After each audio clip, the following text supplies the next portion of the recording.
This is my video for this week's reading, the Texas versus Johnson article.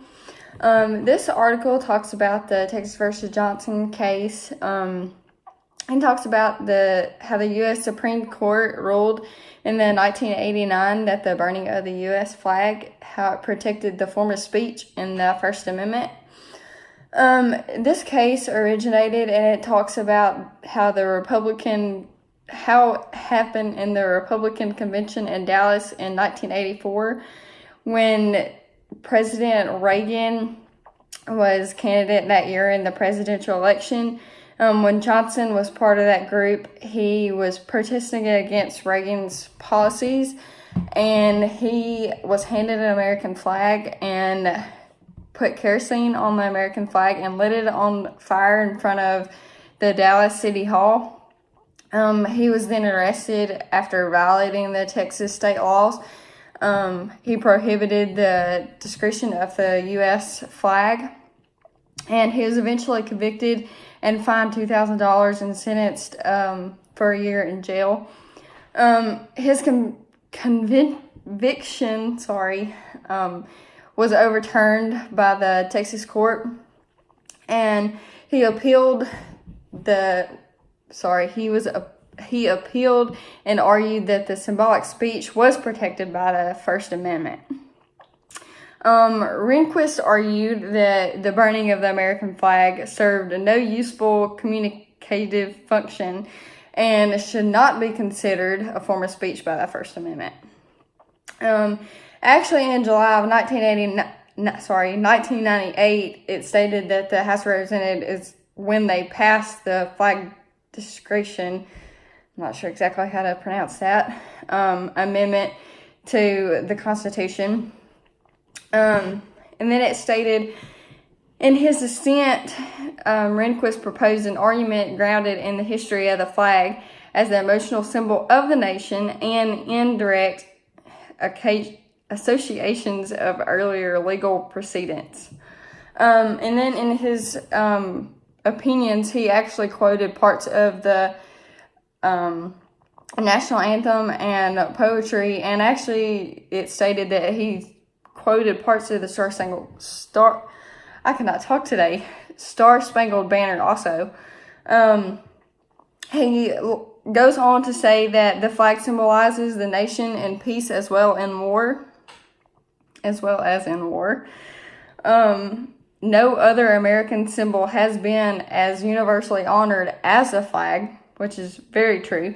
And then he takes the argument from circumstance, which the circumstances are historical, and says that the flag has always been there during important times, which is also very true, which I find very, kind of wishy-washy, because he says that there should be no useful communication function, and it should be considered a form of should be protected by the First Amendment, and it should not be considered a form of speech. Yet he's saying that it's always been there, and I just find that kind of controversial. Guys, I cannot talk. Sorry. Anyways, he goes on to say that his primary argument was that the flag burning does not constitute symbolic speech and is not protected under the First Amendment. But to keep his argument, he should just continue to say that it is not a form of speech. But when he does not, that's when Johnson continues to burn the flag, and that brought up Rehnquist's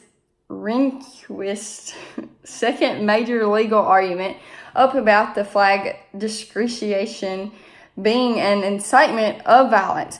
And this, I do think, is true, because violence, whether it's in a public area or a private area, when you're burning a flag, and when I say in a private area, I say that it's part of violence because people talk, and people are going to find out that you done it, and it's part of violence because people find out about it, and people are going to bash you about it because it's not right and it's not something that should be done. I mean, you're violating laws and you're violating the First Amendment. It's a form of speech. That's not something that should be done. And I feel that it is part of violence, no matter where it's done, whether it's in public or private, no matter what. He goes on to suggest, it says that Johnson's actions suggest that flag burning is perhaps the single most effective way to communicate this excitement.